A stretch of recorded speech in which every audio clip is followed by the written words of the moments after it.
Hello,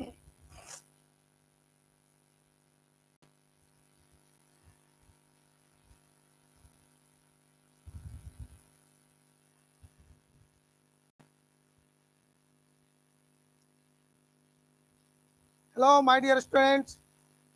Welcome to my YouTube channel, Concept of Physics, Balalan Kumar.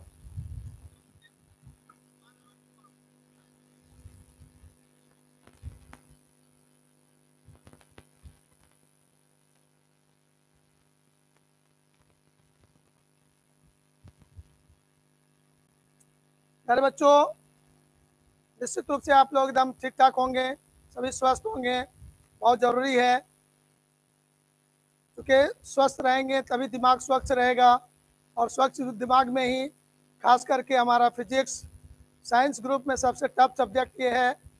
और ये तभी दिमाग में जाएगा जब आप अपना क्लास करते समय पूरा एनर्जी उपयोग में लाएंगे। तब यदि थोड़ा मात्रा में एनर्जी का उपयोग करेंगे तो आपके दिमाग में ये बातें सेट होने का चांस नहीं है। तो चलिए, हम लोग कंटिन्यू क्लास कर रहे हैं। हमें पूर्ण उम्मीद है कि आप लोग कंटिन्यू क्लास कर रहे हैं और सीख भी रहे हैं। तो सबसे इम्पॉर्टेंट चीज़ है जो मैं अभी बताना चाहता हूँ आपको, मैंने कई दिनों से डायमेंशनल फार्मूला निकालने के लिए आपको सिखाने का कोशिश कर रहा था, और मैंने कोशिश किया भी, सफल भी हुआ। आप लोगों ने डायमेंशनल फार्मूला लिखने सीख भी लिया। अब हमें देखना है, यहाँ पर इम्पॉर्टेंट चीज़ देखना है गौर से।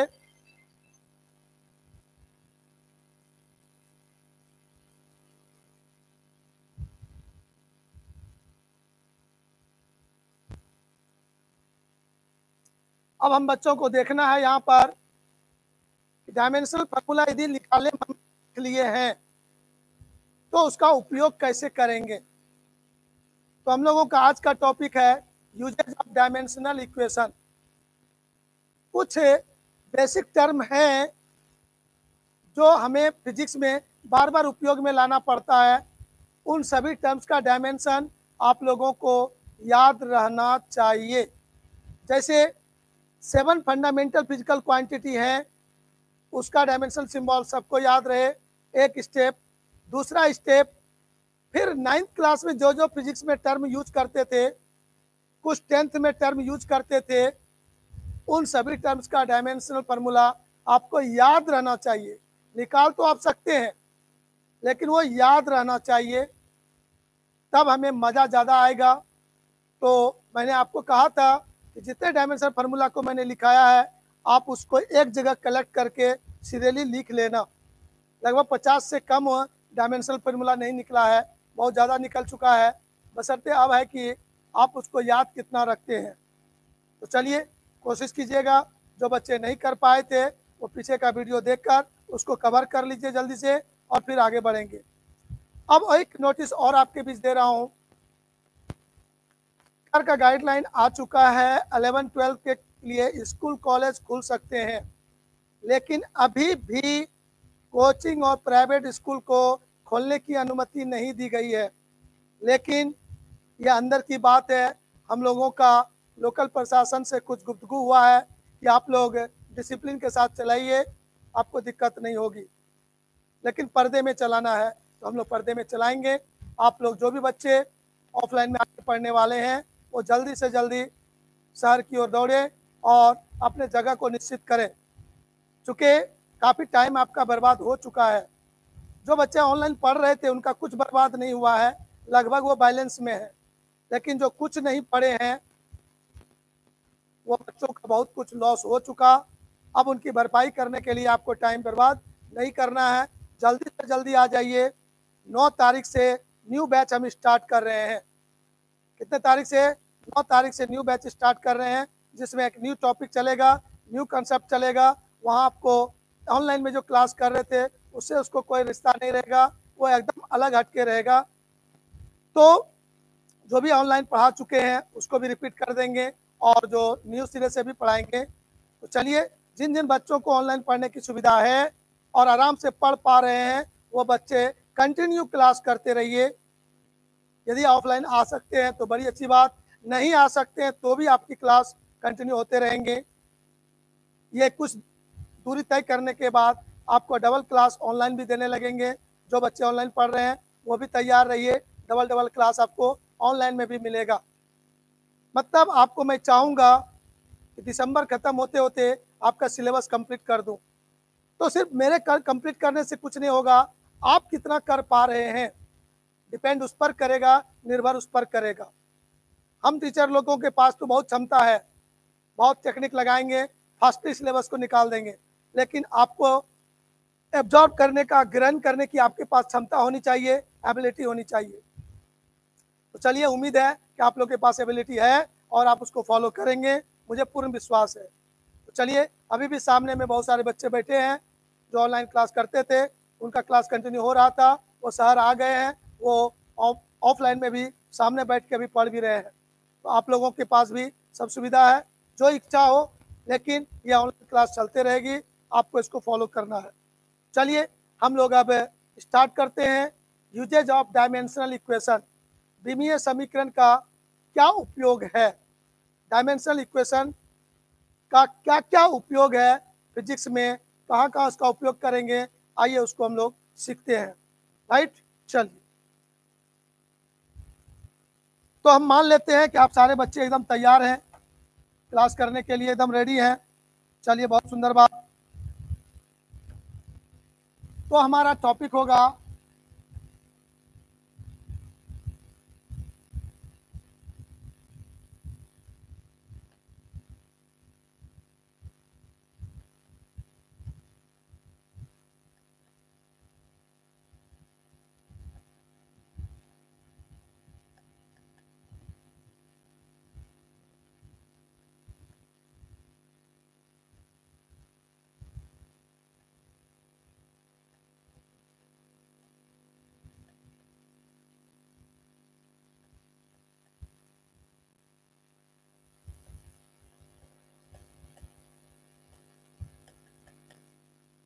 विमीय समीकरण का उपयोग। ये विमीय समीकरण का उपयोग क्या है, हम लोग इस पर अब डिस्कस करेंगे। यूजेज ऑफ डायमेंशनल इक्वेशन कहता है कि सर, कोई भी डायमेंशनल इक्वेशन हमारे पास है, जैसे एग्जांपल में देखेंगे,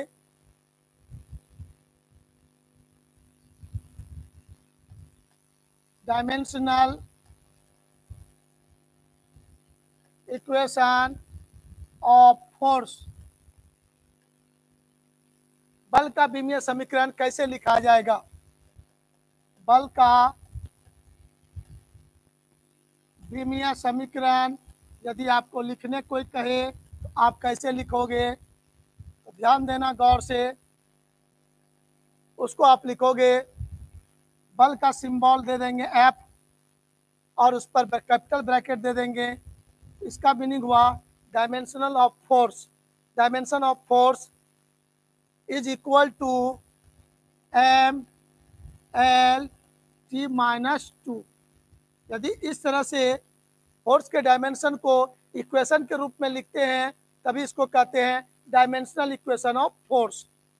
अब दूसरा भी कोई बहुत सारा टर्म है, अब लिखना चाहेंगे तो 50-60 पूर जाएगा तुरंत, कोई देरी नहीं लगेगा। जैसे आपको कोई कहेगा, लिखो आप dimensional equation of acceleration. Acceleration Hindi क्या होता है, त्वरण। त्वरण का विमीय समीकरण यदि कोई पूछता है आपसे, तो आपका जवाब होगा, एक्सेलरेशन त्वरण को हम लोग स्मॉल ए से डिनोट करते हैं।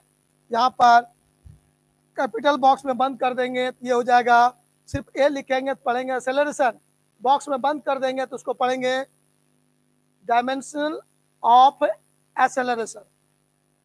त्वरण का बीमा इज इक्वल टू L/T-2, ये हुआ आपका डायमेंशनल इक्वेशन ऑफ एक्सेलरेशन, त्वरण का विमीय समीकरण। तो यदि ये इक्वेशन है, समीकरण है, विमीय समीकरण है, डायमेंशनल इक्वेशन है, इसका क्या क्या उपयोग है हमारे लाइफ में, बात फॉलो किए।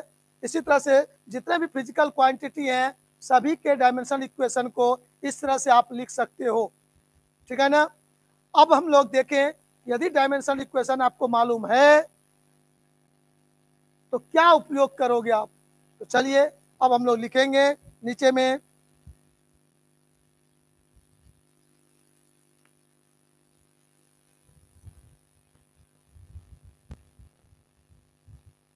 अब आपका है यूजेज ऑफ डायमेंशनल इक्वेशन। इसमें से देखेंगे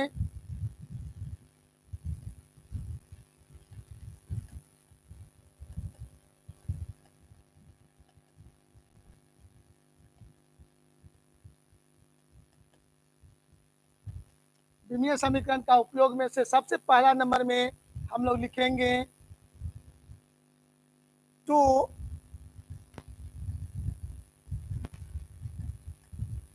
check the correctness of any equation of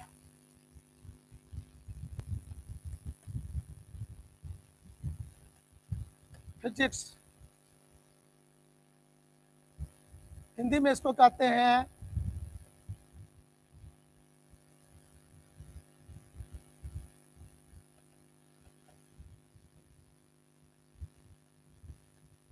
भौतिकी के किसी समीकरण की सत्यता की जांच करना। सबसे पहला यूज ये है, यूजेज ऑफ डायमेंशनल इक्वेशन में भौतिकी के किसी समीकरण की सत्यता की जांच करना। भौतिकी में कोई समीकरण है, बहुत सारे समीकरण आप देखते हो, तो उस समीकरण के बारे में देखें कि वास्तव में सत्य है या असत्य है। उसका जांच हम लोग डायमेंशनल फार्मूला के मदद से, डायमेंशनल इक्वेशन के मदद से कर सकते हैं।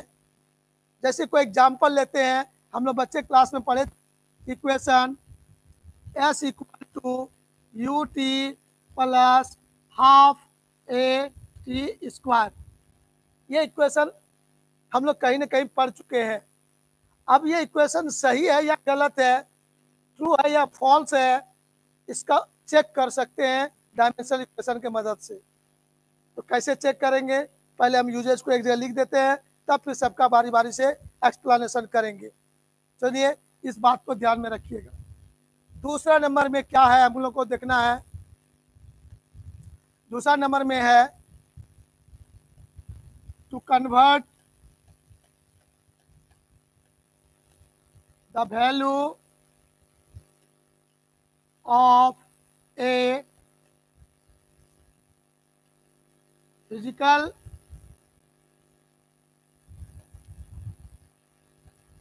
Quantity from one system to another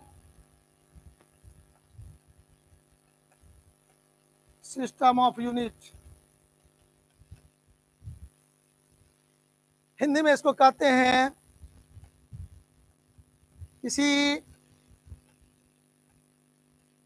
भौतिक राशि के मान को एक पद्धति से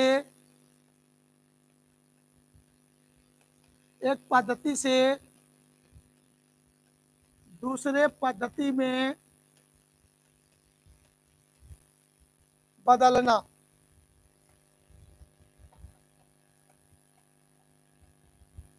आप लोगों ने लाइफ में देखा था, भौतिक राशि कोई भी आ जाए,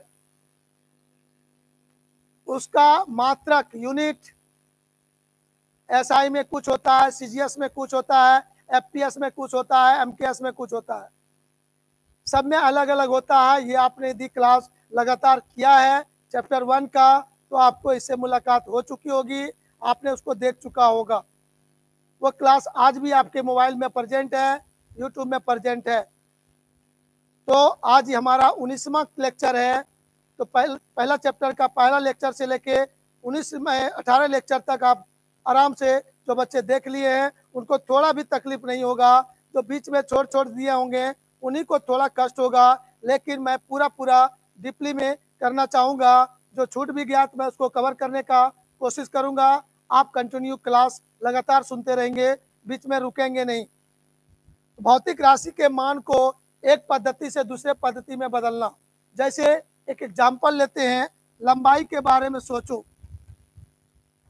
लंबाई किसी वस्तु का है, उस लंबाई लेंथ का मान 1 मीटर दिया हुआ है, तो इसी का मान कहता है सेंटीमीटर में कितना होगा। इसका जवाब आप लोग जानते हैं, बच्चे क्लास से सुने हैं। तो इसका जवाब आप लोग को पूछेंगे तो आप कहोगे 100 सेंटीमीटर होगा।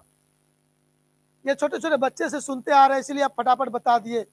लेकिन ये जो मीटर हुआ ये हुआ SI यूनिट हुआ, और ये जो सेंटीमीटर हुआ ये आपका CGS यूनिट हुआ। तो SI में वैल्यू यदि 1 है तो CGS में कितना हुआ, 100 सेंटीमीटर हुआ। ये आप जानते हैं तो बोल दिए, लेकिन बहुत सारे भौतिक राशि ऐसा है जिसके बारे में हम लोग नहीं जानते हैं, लेकिन हमें बदलने का जरूरत पड़ेगा। CGS में मान दिया हुआ है, वैल्यू दिया हुआ है, हम उसको SI में कन्वर्ट करेंगे तभी हम फिजिक्स के न्यूमेरिकल में उसका उपयोग कर पाएंगे। तो वह बदलने के लिए हमें आना चाहिए, वो हमें यहाँ पर सेकेंड उपयोग में, सेकेंड यूज में वही पढ़ेंगे। कैसे उसको एक सिस्टम से दूसरे सिस्टम में वैल्यू को कैसे बदल पाएंगे, ये चीज़ आपको सेकेंड यूज में सीखना है।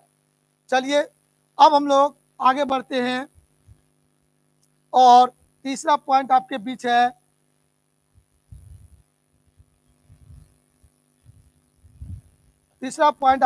है गौर से देखिएगा आप लोग।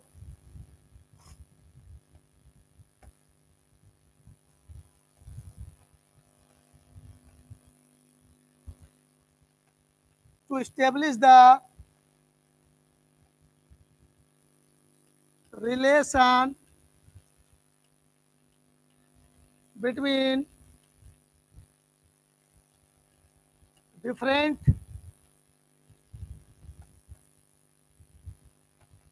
physical quantities,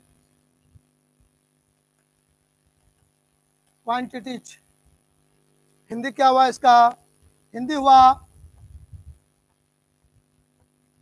विभिन्न भौतिक राशियों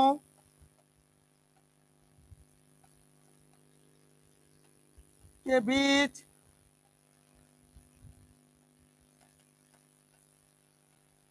संबंध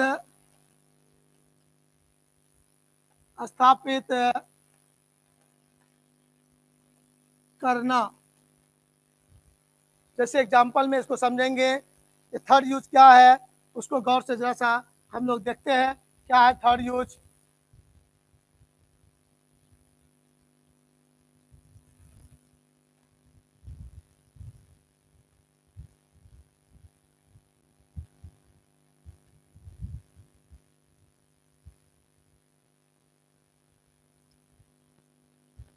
थर्ड यूज पर विचार करेंगे हम लोग, तो क्या है वो, विभिन्न भौतिक राशियों के बीच संबंध स्थापित करना।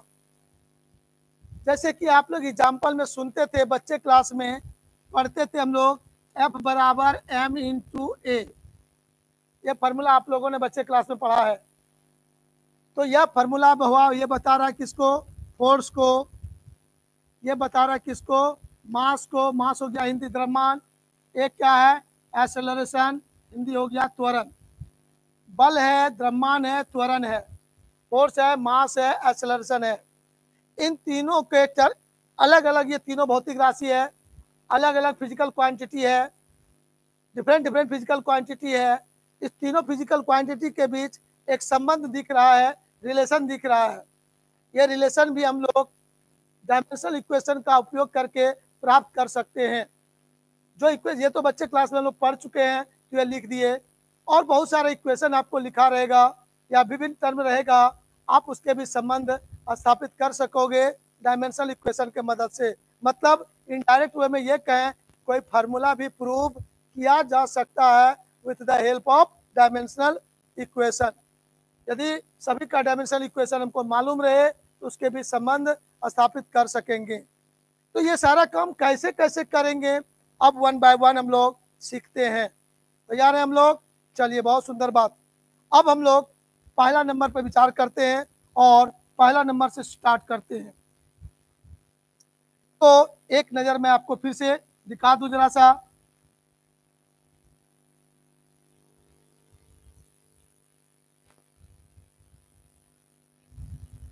ये 3 यूजेज था आपका। इस 3 यूजेज को हम लोगों को समझना होगा गौर से। 3 यूजेज में हम लोग देखेंगे ये क्या कहना चाहता है। पहला क्या कहा आपको, आपने देखा समीकरण सही है या गलत, उसका जांच कर सकेंगे हम लोग, चेक द करेक्टनेस। दूसरा कहता है convert the value of a physical quantity from one system to another system. Physical quantity के वैल्यू को, यदि फोर्स का एसआई यूनिट आपको बताया था न्यूटन और सीजीएस यूनिट बताया था डायन, उम्मीद है याद आ गया होगा। तो न्यूटन, 1 न्यूटन बराबर कितना डायन होगा। उसी तरह से वर्क का बताया था मैंने आपको एसआई यूनिट जूल और उसका सीजीएस यूनिट बताया था अर्ग। तो 1 जूल बराबर कितना अर्ग होगा। इसी तरह से कोई भी फिजिकल क्वांटिटी लीजिए, उसके वैल्यू को एसआई से सीजीएस में, सीजीएस से एसआई में, एसआई को एफपीएस में, एफपीएस को एसआई में कन्वर्ट कर सकते हैं, जिसको सेकंड में पढ़ेंगे। और थर्ड तो हुआ विभिन्न भौतिक राशियों के बीच संबंध स्थापित करें, मतलब कोई फार्मूला फिजिक्स का हम यहाँ प्राप्त कर सकते हैं। तो इतना चीज हम लोग कर सकते हैं। तो बारी बारी से पहला नंबर पर हम लोग चलते हैं और पहला नंबर पर क्या डिस्कशन है उसको सीखेंगे, कैसे चेक करेंगे उसको सीखेंगे, और उस पर होमवर्क मिलेगा, क्वेश्चन मिलेगा, आप लोग को बनाना है। जैसे ये टॉपिक आप समझाएंगे, 2-4-5 सवाल आपको होमवर्क के रूप में भेजेंगे, आप लोग रूम में प्रैक्टिस कीजिएगा, फिर व्हाट्सएप पे चेक करवाइएगा या फिर अगले दिन सामने में आइएगा, चेक करवाइएगा। चलिए ठीक है, आगे बढ़ते हैं हम लोग। वो पहला नंबर में हम लोग स्टार्ट करते हैं गप को।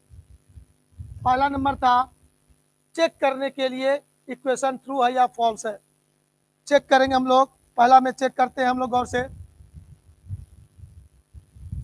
तो चेक द करेक्टनेस।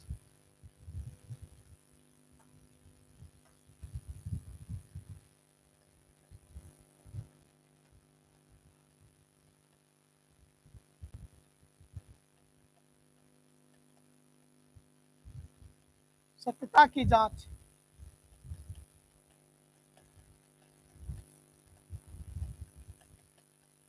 कैसे करेंगे सत्यता की जांच। तो चलो अब थोड़ा सा कहानी सुनना है, गप सुनना है। हम सारे बच्चे इस बात को खूब अच्छा से जानते हैं कि किसी भी समीकरण में कितने पद होते हैं, कितने टर्म्स होते हैं, ये हम लोग जानते हैं। जैसे हम आपको एग्जाम्पल में दे रहे हैं, x² इंटू वाई लिखा हुआ है, इसमें कितने टर्म्स हैं आप लोग जल्दी जवाब दीजिए। इसमें कितने टर्म हैं आप लोग जल्दी जवाब दीजिए। बच्चे लोग देखें आप लोग क्या जवाब देते हैं, जल्दी जवाब दीजिए। इसमें कितने टर्म हैं आप लोग जल्दी जवाब दीजिए। तो बच्चों लोगों का जवाब आ रहा है। रोहन कुमार, मिथुन कुमार, रविराज, आनंद, सुनील, सीताराम, हिमांशु, इन सभी, प्रीतम, इन सभी बच्चों ने जवाब दिया, लेकिन उन बच्चों का मिस्टेक हो गया। इसमें 1 टर्म है।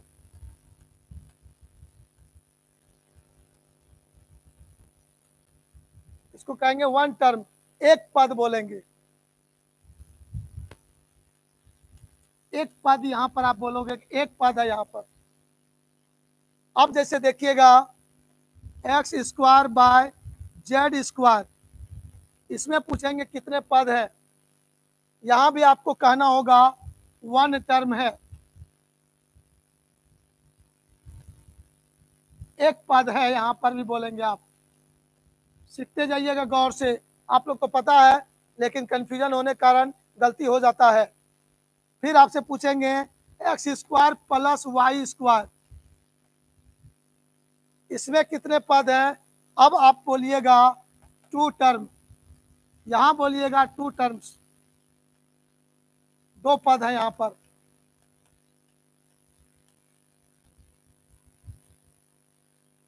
तो अब यदि ऐसा हो a square minus 2ab plus b square, ऐसा टर्म कहीं है, तो इसमें कितने पद हो गए?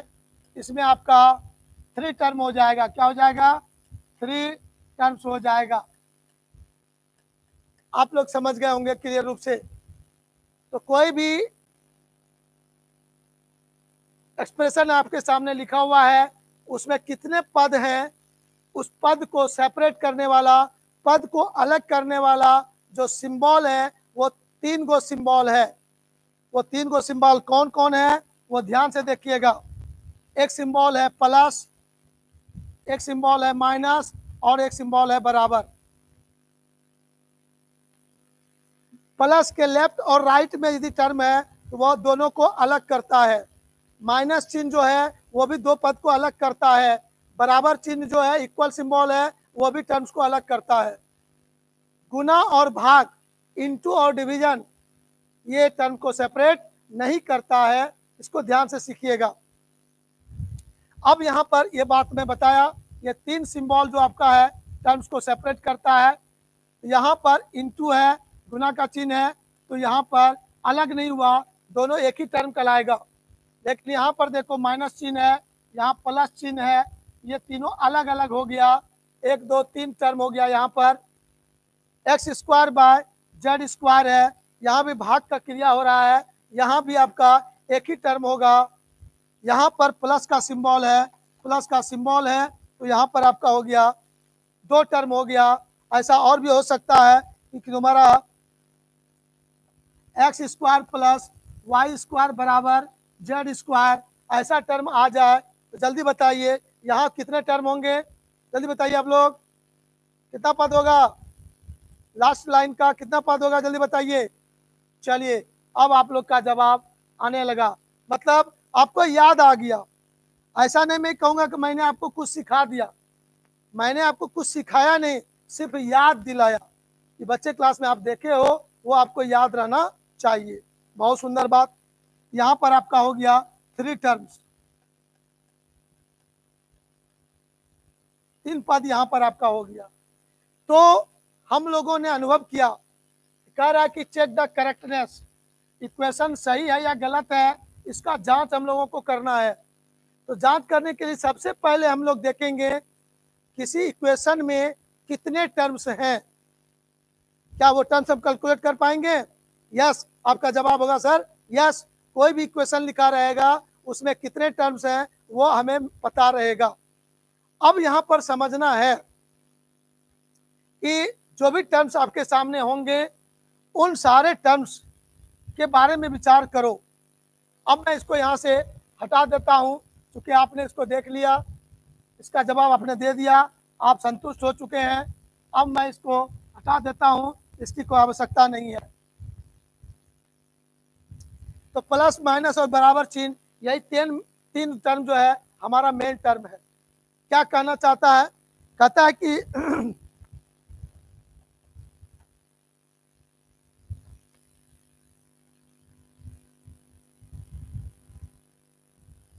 Positive comma negative and equal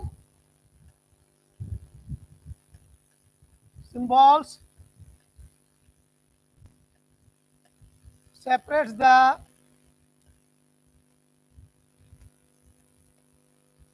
terms in any equation.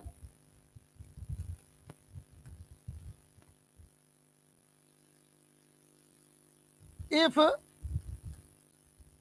the dimension of all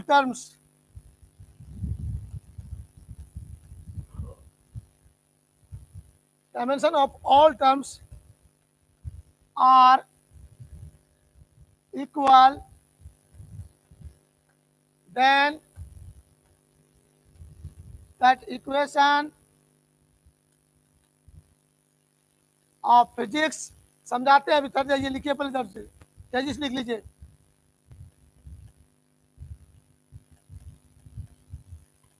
is dimensionally correct.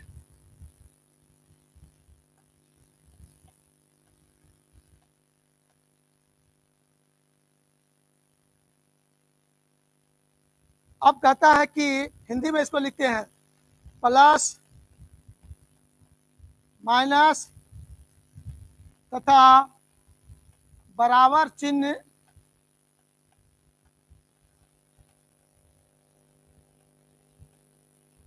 पदों को पृथक करता है, पृथक करता है यदि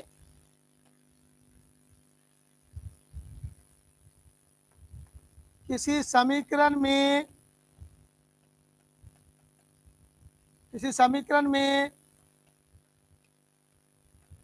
सभी पदों का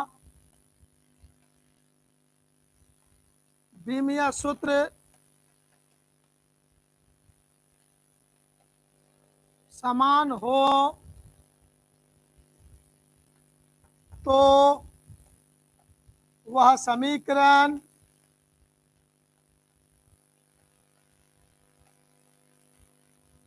विमीय रूप से सत्य होता है।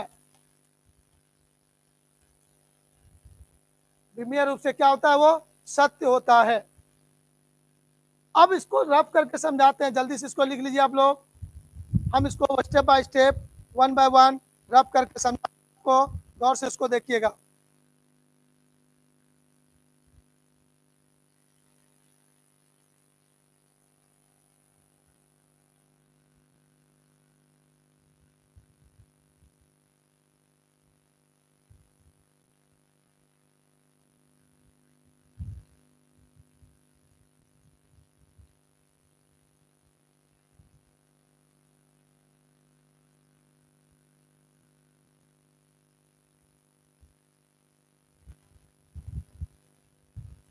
चलिए अब इसके मैकेनिज्म को समझे हम लोग, क्या कहना चाहता है। लिख लिया आप लोग?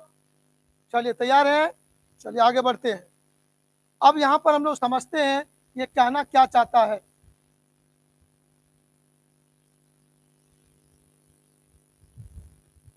ये कहना क्या चाहता है, उदाहरण के रूप में देखेंगे। हम लोग ये समझें कि प्लस रहने पर दो पद अलग होगा और उस पद का डायमेंशन समान होगा। अब गौर से देखेंगे, हम लोग कहेंगे कि सर 4 गाय प्लस 3 भैंस बराबर 7 गाय। क्या ये लाइन लिख सकते हैं? एकदम मूर्खा एग्जाम्पल है, कोई भी समझ सकता है। तो कहोगे सर ये गलत है। आपका जवाब होगा, क्या होगा? गलत है। क्यों कहोगे? क्योंकि सर ये अलग अलग जात है, गाय अलग है, भैंस भी अलग है। दोनों जानवर जरूर है, लेकिन जानवर में दोनों जाति अलग अलग है। गाय की जाति अलग है, भैंस की जाति अलग अलग है। दोनों को आप कभी जोड़ नहीं सकते हैं। जुटता वही है, घटता वही है, बराबर वही होता है जहां पर समान जाति हो। समझ रहे बात को? और समान जाति में कभी जोड़ और घटाव और बराबर, प्लस माइनस और इक्वल होता नहीं है। इसका मतलब जहां प्लस है वो दो पदों को अलग तो करता है, लेकिन दोनों टर्म्स, दोनों पद समान जाति का होगा, समान फिजिकल क्वांटिटी जैसा होगा, तो निश्चित रूप से उसका डायमेंशन भी क्या होगा? डायमेंशन फार्मूला भी दोनों का समान होगा। यदि डायमेंशन फार्मूला समान हो गया तब वो इक्वेशन मेरा क्या कहलाएगा? सही कहलाएगा, ट्रू कहलाएगा। डायमेंशन के आधार पर ट्रू होगा। उसमें नोट करके एक लाइन और लिखाएंगे जो थोड़ा सा छुपा हुआ बात है वो बता रहा है। इसका मतलब यहाँ पर देखिएगा, हम लोग आते हैं अब मैथमेटिक्स की भाषा में। 3x प्लस 2y बराबर 5xy, क्या कर सकते हो आप लोग? ऐसा करने कहेंगे तो आप यहाँ भी कहोगे सर गलत है, क्योंकि x अलग टर्म है और y अलग है, दोनों एक जाति नहीं हुआ, वो कभी जुटता नहीं है। लेकिन 3x इंटू 2y करोगे तो 6xy लिख दोगे तो गुना का क्रिया हो जाएगा। भिन्न भिन्न पद रहेगा तो वहां मल्टीप्लिकेशन गुना का क्रिया आप कर सकते हैं। इसका मतलब दोनों का डायमेंशन सेम होगा, संभव नहीं है। कहीं कहीं हो भी सकता है और कहीं कहीं नहीं भी हो सकता है, लेकिन जहां पर प्लस का क्रिया होगा वहां गारंटी है उसके लेफ्ट में और उसके राइट में सेम फिजिकल क्वांटिटी होगा, सेम नेचर का टर्म होगा, तभी जोड़ने का क्रिया घटाने का क्रिया हो सकता है। अब चले आइए, हम लोग बात को समझ गए होंगे। इसका मतलब है कि डायमेंशन तभी बराबर होगा जब दोनों टर्म के बीच में प्लस साइन हो या माइनस साइन हो या इक्वल साइन हो। इसका मतलब है कि तीनों सिंबल वहीं यूज होता है जहां पर पद सिमिलर होता है, वहीं पर इसका उपयोग होता है। इसका मतलब निश्चित है कि डायमेंशन दोनों पद का बराबर होना चाहिए, समान होना चाहिए, और समान डायमेंशन है मतलब वो इक्वेशन सही है। यदि असमान हो गया तो इक्वेशन सही नहीं भी हो सकता है। लेकिन यहाँ पर एक चीज हम नोट करके लिखाते हैं, आपको नोट करके एक चीज लिखाते हैं, इसको हम कह सकते हैं limitation of dimensional equation. Dimensional equation का उपयोग का ये सीमा बदता है, लिमिटेशन है कि वो क्या नहीं कर सकता है। क्यों क्या नहीं कर सकता है? यहाँ पर कहोगे do not check the number in any equation। मतलब किसी समीकरण में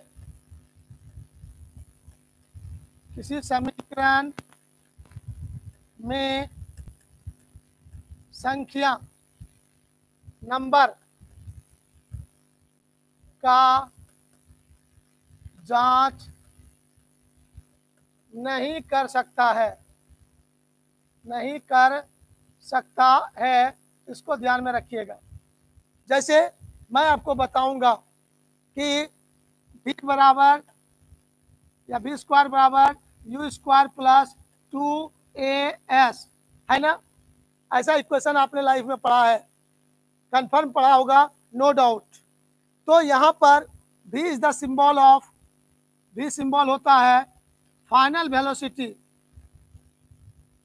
फाइनल वेलोसिटी अंतिम वेग, ये अंतिम वेग का सिंबल है, ध्यान दीजिएगा। u initial velocity, initial velocity प्रारंभिक वेग का ये सिंबल है, और a एक्सेलरेशन त्वरण का सिंबल है, और s डिस्टेंस दूरी का सिंबल है, डिस्टेंस दूरी का सिंबल है आपका। यह एक इक्वेशन ऑफ मोशन है, हम लोगों ने फिजिक्स में पढ़ चुका है। अब ये वास्तव में सत्य है, हम लोग सारे बच्चे जानते हैं, लेकिन मैं क्या करूं, यहां पर 2 को हटाकर मैं दे दूंगा 4। अब जैसे मैं 4 दे दूंगा आप लोग तुरंत कहिएगा सर गलत है, लेकिन ध्यान दीजिएगा, यहाँ पर 2 बातें मैं बोल रहा हूं, गौर से देखेंगे। क्या लिखा हुआ है कि यह विधि जो है नंबर को चेक नहीं करता है, संख्या का जांच नहीं कर सकता है। यहाँ संख्या 4 होगा, संख्या 2 होगा, संख्या 5 होगा, संख्या क्या होगा, इसका जांच यह विधि नहीं कर सकता है। यह इसका लिमिटेशन हो गया कि डायमेंशनल इक्वेशन के मेथड से, विधि से समीकरण को जांचते तो जरूर हैं, ये डायमेंशन के आधार पर सही गलत बताता है, लेकिन रियल में वो सही होगा वो नहीं हो पाता है, वहाँ पर कुछ लिमिटेशन है। क्योंकि जब संख्या आ जाएगा तो संख्या इज डायमेंशनलेस। क्या होता है? Number is dimensionless. Number is dimensionless.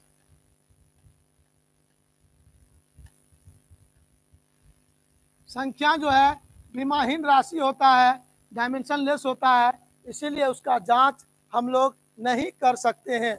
यहाँ डायमेंशनल इक्वेशन का यूज करना है और उसका डायमेंशन होता ही नहीं है, कुछ डायमेंशनलेस होता है, हम उसका जांच नहीं कर पाएंगे। या इसका लिमिटेशन है, इसको याद रखिएगा। कोई पूछेगा लिमिटेशन ऑफ डायमेंशन, आप बच्चों का एक लाइन में जवाब देना है कि सर वो किसी इक्वेशन में जो नंबर होता है उस नंबर का जांच नहीं कर सकेगा।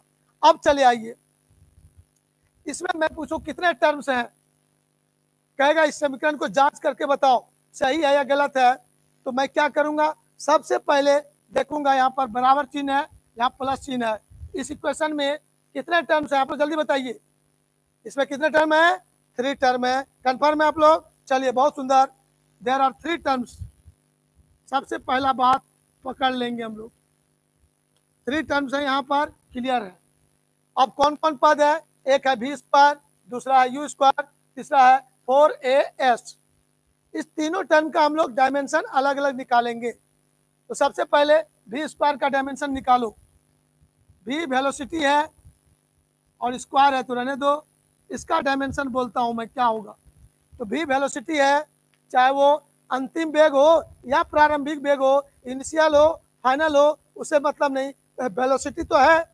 और वेलोसिटी का डायमेंशनल फार्मूला आपको याद है, LT-1। वेलोसिटी का डायमेंशन फार्मूला क्या होता है, LT-1। ये आपको याद रहना चाहिए। पावर 2 है, इस पूरे पे पावर आप 2 दे दो, तो ये आपका हो जाएगा L2T-2, ऐसा आप करके लिख दो। एक टर्म का आपने निकाल लिया। अब दूसरा टर्म आपका कौन है, पहला टर्म का हो गया, दूसरा टर्म तुम्हारा u स्क्वायर है। तो दूसरा टर्म जो u स्क्वायर है, इसके बारे में सोचो, u स्क्वायर का भी डायमेंशन निकालो। तो प्यारे बच्चों, u भी तुम्हारा कौन सी है, यह भी वेलोसिटी है, यह भी क्या है, वेलोसिटी है। इसका भी डायमेंशन वही होगा, LT-2 होल स्क्वायर हो जाएगा, यह हो जाएगा L2T-2। गौर से देखिए, गौर से। पहला टर्म हो गया v स्क्वायर, उसका डायमेंशन देखा आपने। दूसरा टर्म हो गया u स्क्वायर, उसका भी डायमेंशन देखा। अब तीसरा टर्म आप यहाँ आइए, तीसरा टर्म आपका क्या है, गौर से देखो। तो तीसरा टर्म आपका यहाँ पर दिख रहा है सर, 4as। 4 को मैं छोड़ दूंगा, नंबर है उसके बारे में कुछ सोचना ही नहीं है, नंबर को आप छोड़ के ही काम करेंगे। तो as बचा यहाँ पर, तो 4as लिखेंगे।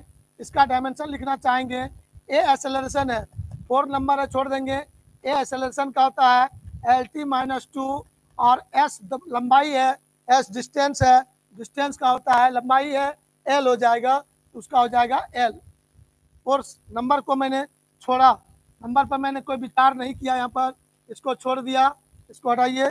तब हम लोग अपने मेन पॉइंट पर आया और देखा कि यहाँ पर हो जाएगा L2T-2 हो जाएगा।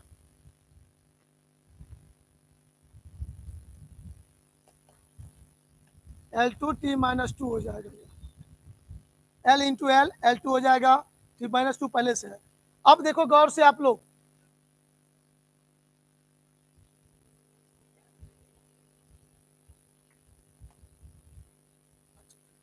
अब देखो यहाँ पर तुम लोग गौर से देखना कि सर आप लोग देखो गौर से, पहला टर्म का डायमेंशन फॉर्मूला क्या मिला आपका, L2T-2। सेकेंड टर्म का डायमेंशन फॉर्मूला क्या मिला आपको, गौर से देखो, L2T-2। और थर्ड टर्म का डायमेंशन फॉर्मूला क्या मिला आपको, L2T-2 देखा। यहाँ पर क्या देखा, 3 टर्म है, तीनों टर्म का डायमेंशन फॉर्मूला सेम है कि अलग अलग है। तो आप लोग का जवाब होगा सर सेम है। यदि तीनों का डायमेंशन फॉर्मूला सेम है तो प्यारे बच्चों, अब आप यहाँ लिख सकते हो कि सर, लिख सकते हो सिंस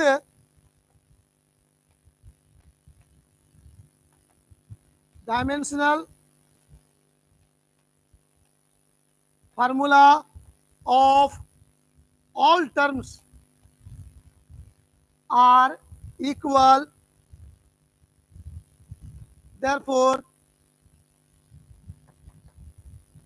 डायमेंशन फॉर्मूला सबका क्या है, इक्वल है, therefore that equation is that equation is dimensionally correct.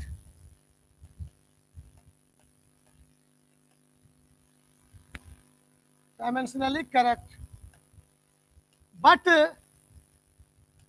really wrong.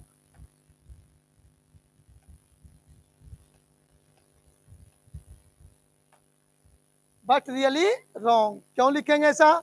Dimension सबका बराबर हो गया जरूर, लेकिन आपने देखा था यहाँ पर मैंने क्या कहा था, हम लोगों को ये इक्वेशन याद है सर, ये इक्वेशन हम लोग को याद है, यहाँ होना चाहिए 2, लेकिन है यहाँ का क्या 4, तो वो नंबर गलत है, लेकिन डायमेंशन के आधार पर सही हो गया।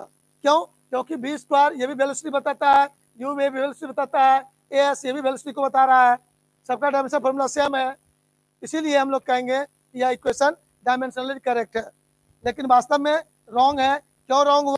आपने उसको देख लिया, यहाँ 2 के स्थान पे क्या है 4, इसीलिए यह रियल में रॉन्ग है। तो इसको हिंदी में कैसे लिखेंगे? हम लोग हिंदी में लिखेंगे, चूंकि सभी पदों का विमीय सूत्र समान है, अतः यह समीकरण विमीय रूप से सत्य है, लेकिन वास्तव में यह समीकरण असत्य है, या गलत है बोल सकते हो, असत्य है, क्योंकि समीकरण में 4 के स्थान पर 2 होना चाहिए।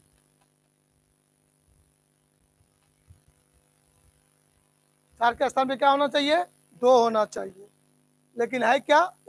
लेकिन उस चीज को हम लोग डायमेंशन विधि से चेक नहीं कर सकते हैं, समझ गए? तो बस जिस इक्वेशन में नंबर नहीं है, संख्या नहीं है, उसका 100% जांच होगा सही, और जिस इक्वेशन में संख्या है उसका जांच सही नहीं होगा, लेकिन डायमेंशन के आधार पर सही गलत हम लोग कर सकते हैं। ये था आपका first use of dimensional equation. तो इसमें बहुत सारा क्वेश्चन बनेगा जिसको हम लोगों को बनाना भी है। तो देखिए गौर से, मैं एक छोटा सा एग्जाम्पल तुरंत आपको 2 मिनट में दे रहा हूँ, टाइम का थोड़ा सा दिक्कत है, क्योंकि इसके बाद आपका सीनियर लोगों का क्लास होता है तुरंत, लेकिन कोई बात नहीं, एक एग्जाम्पल मैं रखूँगा कि क्वेश्चन कैसे पूछा जाएगा और उस क्वेश्चन का जवाब आप कैसे दोगे, इस थ्योरी का उपयोग कहाँ पर करेंगे और किस तरह के क्वेश्चन में करेंगे। तो आइए मैं आपको सिंपल एक क्वेश्चन देता हूं और आपसे पूछूंगा। आप लोग गलती से कहीं बाजार घूमने चले जाते हो, सुनना गौर से, तब तक मैं ये सब सीधा कर रहा हूं। आप 2 दोस्त है, 3 दोस्त है, 4 दोस्त है, बाजार चले गए घूमने, और आपके ग्रुप का कोई दूसरा ग्रुप का दोस्त, 4 दोस्त बाजार घूमने गया, उसमें गलती से आप किसी एक को पहचानते हो, किसी एक को यदि आप पहचानते हो, तो क्या उस 4 को झुंड में एक को आप पहचानते हो तो बाकी 3 की जानकारी आप कर सकेंगे या नहीं? तो आप कहोगे यस सर, तो बहुत आसान बात है, 4 को दोस्त का झुंड है, उसमें एक को मैं जानता हूं, तो क्या करेंगे, उसको बुला लेंगे, इधर आओ, तुम्हारे साथ जो डिजाइन वाला 3 को है वो कौन कौन है, अच्छा आदमी नहीं लगता है? तो वह दोस्त आपको चुपचाप बता देगा, वो लड़का वो है, वो लड़का का वो क्वालिटी है, उसका घर द्वार यहाँ है, उसके मम्मी पापा यहाँ रहते हैं, पूरा खानदान का पता आपको चल सकता है।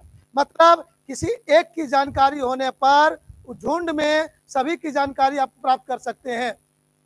उसी प्रकार आपका फिजिक्स में यहाँ पर एक इक्वेशन देंगे, उस इक्वेशन में कोई एक पदों को आप जानते रहेंगे, बाकी सभी पदों का मैं कहूँगा आपको डायमेंशनल इक्वेशन बताओ, डायमेंशनल फार्मूला बताओ, कहोगे यस सर बता देंगे। कहेंगे बाकी सभी टर्म का यूनिट बताओ, आप बता देंगे। आइए वैसा ही एक क्वेश्चन आपके सामने लेकर हम आ रहे हैं। एक क्वेश्चन आपके बीच आता है और वो क्वेश्चन इस तरह से है,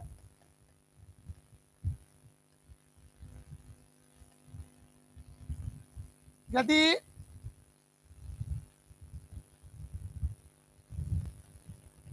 किसी वस्तु, हिंदी दोनों लिख देंगे, हल्ला नहीं, यदि किसी वस्तु के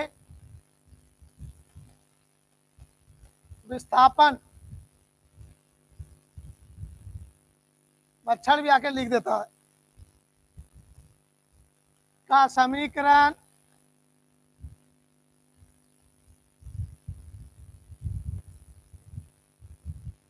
x बराबर AT plus BT square, AT plus BT square हो, ध्यान से देखिएगा, हो जहां x बता रहा है दूरी को, दूरी डिस्टेंस बता रहा है,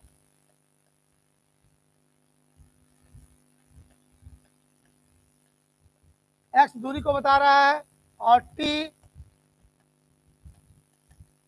टाइम समय को बता रहा है, तो आपको कहता है अज्ञात राशि,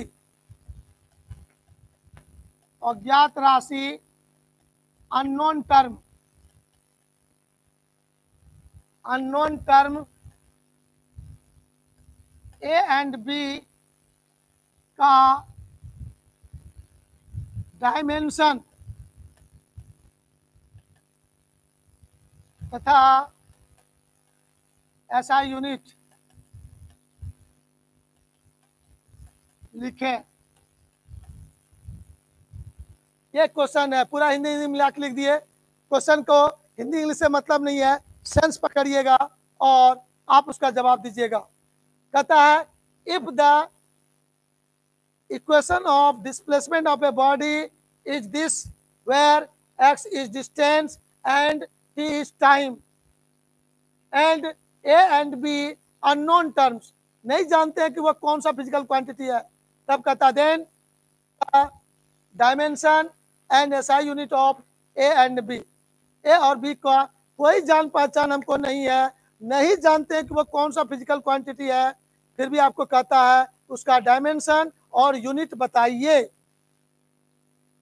लेकिन ये कह रहा है कि विस्थापन का समीकरण है, मतलब यदि ये कह रहा है कि विस्थापन का समीकरण है, डिस्प्लेसमेंट का इक्वेशन यहाँ पर ये है, यदि ये इक्वेशन है इसमें कितने टर्म है, 1 2 3 टर्म आपके सामने हैं, उस 3 टर्म में से इसको आप पहचानते हो, x को पहचान रहे हो, क्या है, x डिस्टेंस है, दूरी है, x दूरी है, डिस्टेंस है, इसको आप पहचान रहे हो, t टाइम है, इसको आप पहचान रहे हो, लेकिन a और b क्या है इसको आप नहीं पहचानते हो, इसी को तो पहचानना है और इसका डायमेंशन बताना है। क्वेश्चन समझ में आया? कोई इक्वेशन लिखा रहेगा, कोई 1-2 गो टर्म उसमें जानते रहेंगे, बाकी नहीं जानते रहेंगे, तो जिसको जानते हैं उसका डायमेंशन यूनिट लिख देंगे, लेकिन जिसको जानते ही नहीं कि वो क्या है, फोर्स है कि वेलोसिटी है कि मोमेंटम है कि प्रेशर है, क्या है, नहीं जानते हैं, तो डायमेंशन कैसे बताएंगे? लेकिन कहा यस बता सकते हैं, अभी जो हम लोग फर्स्ट यूज पढ़े उसके कंसेप्ट को अप्लाई करके। तो यहाँ पर कितने टर्म है, 3 टर्म्स है, तो 3 टर्म्स हैं, तो ध्यान देना गौर से,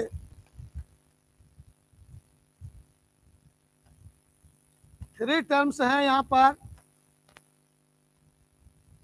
तो यह इक्वेशन करेक्ट है, यह इक्वेशन को क्या कहा गया है, किसी का इक्वेशन है, इसका मतलब करेक्ट इक्वेशन है, और करेक्ट इक्वेशन है तो जितना भी टर्म है सबका डायमेंशन आपस में इक्वल होगा। तो dimension of all terms are equal, सभी टर्म्स का डायमेंशन यहाँ इक्वल कर देंगे। तो पहला टर्म क्या है, एक्स। एक्स का dimension is equal to dimension of a into t is equal to dimension of b into t square. सभी का डायमेंशन आपस में क्या होगा, इक्वल होगा। ये लाइन अभी तुरंत हम लोगों ने सीखा था। कब, यदि डायमेंशन इक्वेशन है, कोई इक्वेशन है और सही इक्वेशन है, करेक्ट है, तो सभी टर्म्स को आप बराबर में लिखेंगे। अब देखो गौर से, आप क्या इसको जानते हो, गौर से देखो तो आप लोग एक्स को पहचानते हो, जल्दी बोलो हाँ या ना। एक्स को पहचानते हो ना, लेकिन इसमें ए को पहचानते हो, नहीं जानते हैं। बी को जानते हैं, तो हम क्या करेंगे, इसके पास जाएंगे। ए के बारे में जानकारी लेना है, हम किसके पास जाएंगे, एक्स के पास। हे भाई एक्स, तुम क्या हो, कौन हो, कि पहचान बता दिया। इसके मदद से हम इसको निकाल सकते हैं। इसका मतलब हम लोग जिसको निकालना चाहते हैं उसको लेंगे। ध्यान दीजिएगा गौर से, जिसको मैं निकालना चाहता हूं उसको लेंगे, लेकिन वो अकेला नहीं है, एक साथ में दो टर्म है। यहाँ पर ए इंटू टी है, एक साथ रखिएगा। उसके साथ यदि कोई है इंटू या डिवीजन में छोड़ेंगे नहीं, उसको साथ लेके चलेंगे। ए का डायमेंशन निकालना है, ए इंटू टी एक साथ है, उसको ले लिए। उसका डायमेंशन किसके बराबर कर दोगे, जिसको जानते हो। जहां पर तीन टर्म है, जिसको जानते हो उसी को लिखेंगे ऊपर। ए टी का डायमेंशन बराबर क्या कर देंगे, डायमेंशन ऑफ एक्स लिख देंगे। अब गौर से देखो, ए का डायमेंशन जानते हो नहीं, लेकिन टी टाइम है, टाइम का डायमेंशन कैपिटल टी आप लोग जानते हैं। टाइम का डायमेंशन क्या होता है, कैपिटल टी आप जानते हैं, इक्वल टू एक्स। एक्स का डायमेंशन क्या हो जाएगा, एल। एक्स का डायमेंशन क्या हो जाएगा, एल, क्योंकि कौन सी है वो, डिस्टेंस है, दूरी है, दूरी का डायमेंशन एल, यहाँ हो जाएगा एल। तो आप गौर से देखना तुम लोग, यहाँ पर ए का डायमेंशन पूछेंगे तो एल बाई टी लिखोगे कि नहीं। एल बाई टी लिखने का मतलब ये हो जाएगा sir, L T minus one. जल्दी बोलिए क्या हो जाएगा। और जैसे एल टी माइनस वन आया, आप कह दोगे यह कौन सी है, वेग है सर, वेलोसिटी। अब ध्यान देना, कोई विद्या बच्चा कहेगा सर हम बोलेंगे चाल है, अब सही कहोगे गलत कहोगे। कोई बच्चा कहेगा नहीं हम चाल लिखेंगे सर, स्पीड। तो सही तो लिख देंगे, लेकिन एक कंफ्यूजन है, इक्वेशन में यहाँ कौन सी है, डिस्प्लेसमेंट। वेलोसिटी में डिस्प्लेसमेंट होता है और डिस्टेंस में, स्पीड में डिस्टेंस होता है। इसलिए यहाँ 100% सही कौन होगा, वेलोसिटी। काम चलाऊ चलेगा, लेकिन कोई रगड़ा करने लगेगा आपसे कि नहीं होबे करेगा, ये गलत है, आप कहना यस बाबू आप सही हो, वो चाल नहीं होगा। रगड़ा करने पर, रगड़ा नहीं होगा तो आप मान सकते हो कि चाल भी लिख सकते हैं। चलिए ठीक है, आइए बढ़ते आगे। तो मैं पहचान गया ना, हेलो, बहुत इंपॉर्टेंट बात यहाँ पर था क्या सर, इसको नहीं पता था एक क्या है, अज्ञात राशि था, अब उसका पहचान हो गया, ये कौन सी है। तो भाई मैंने बोला था ना, चार गो दोस्त में एक को पहचानते हो तो बाकी सबका जानकारी आता होगा। मैंने कहा यस सर निश्चित होगा, इसको जानते थे, एक का पता कर लिए। सिमिलरली आप बच्चे उसी प्रकार से, सिमिलरली आप यहाँ पर कर सकते हो। फिर अब हमको बी का निकालना है, उसको एक साथ ले लो। तो बी का निकालना है तो बी इंटू टी स्क्वायर का डायमेंशन किसके बराबर कर देंगे, जिसको जानते हैं उसी को लिखेंगे, एक्स के बराबर कर देंगे। तो जैसे ही करेंगे सर, यहाँ पर देखना गौर से, बी का डायमेंशन ये हो जाएगा टी स्क्वायर, ये जगह एक्स का होता है एल। तो माय डियर बच्चों, यहाँ से आप करोगे आराम से, dimension of b is equal to L by T two, ये हो जाएगा L T minus two. L T minus two जैसे देखा आपने, समझ गया होगा आप लोग, ये क्या होगा आपका, ये सर त्वरण हो जाएगा, एक्सीलरेशन हो जाएगा। तो आपने डायमेंशन बता दिया, कौन सा राशि है पहचान लिया। जब राशि पहचान लेते हैं तो यूनिट लिखना आसान है, यहाँ लिखेंगे एस आई यूनिट ऑफ ए, आपका जवाब होगा, लेंथ का होगा कौन सी, मीटर, टाइम का क्या होगा, सेकेंड, पावर माइनस वन। पढ़ेंगे मीटर पर सेकेंड। क्या पढ़ेंगे? मीटर पर सेकेंड। क्या पढ़ेंगे? मीटर पर सेकेंड। क्या पढ़ेंगे? मीटर पर सेकेंड। अब हम लोग एक लाइन और लिखेंगे जरा सा, यहाँ पर इसका कहेगा ऐसा यूनिट लिखो। यहाँ पर आप क्या लिखोगे? ऐसा यूनिट ऑफ एक्सेलरेशन। त्वरण का ऐसा यूनिट क्या होगा? लेंथ का क्या होगा? मीटर। और टाइम का सेकेंड। पावर -2 दे देंगे। पढ़ेंगे इसको मीटर पर सेकेंड स्क्वायर। क्या पढ़ेंगे? मीटर पर सेकेंड स्क्वायर। तो आपने देखा क्वेश्चन आएगा इस तरह से, कोई अननोन टर्म रहेगा, कोई नॉन टर्म रहेगा, किसी को पहचानेंगे, किसी को नहीं पहचानेंगे। जिसको आप नहीं पहचानेंगे उसका भी पूरा खानदान पता चल गया। क्या क्या? कौन सा राशि है वो भी जान गए, उसका डायमेंशन फार्मूला जान गए, उसका ऐसा यूनिट जान गए। अब क्या जानना था? पूरा खानदान का पता चल गया। क्लियर बात हुआ? ये है तुम्हारा डायमेंशन इक्वेशन का फर्स्ट यूज। फिर हम लोग मिलते हैं अगले क्लास में नई एनर्जी के साथ। प्रत्येक दिन ये क्लास 5 से 6 शाम में होना है आपका, ये निश्चित है। अब पहले भी शुरू में बोले थे और लास्ट में एक लाइन बोल देते हैं कि आपका ऑफलाइन क्लास बहुत जल्दी शुरू होने ही वाला है और वो टाइम फिक्स्ड है। 9 तारीख को आपका शुरू कर देंगे ऑफलाइन क्लास। जो बच्चे जहाँ हैं जैसे हैं एकदम आराम से दौड़े दौड़े आ जाइए और अपना सुरक्षित स्थान कर लीजिए और पढ़ाई कीजिए। जो भी टाइम आपने लैप्स कर चुका उसको बचाइए। जो बच्चे ऑनलाइन कर रहे थे उन्होंने बहुत सारे बेसिक चीज़ों को सीखा है, अनुभव किया है। लगभग मैंने आपको बेसिक क्लास में 20 क्लास दिया और इधर आपका 18 क्लास हो गया। इतने 11th क्लास का मैं क्लास दे चुका हूँ। लेकिन कोई बात नहीं है, जो ऑनलाइन पढ़ रहे हैं कोई बात नहीं, और जो ऑनलाइन नहीं पढ़ के ऑफलाइन पढ़ने आएंगे उनको भी ये क्लास रिपीट किया जाएगा, बताया जाएगा। बाकी चलिए फिर मिलते हैं, तब तक 23 घंटा के बाद, कितना घंटे बाद? 23 घंटा के बाद फिर मिलेंगे इसी समय में नई एनर्जी के साथ। जय हिंद, जय भारत।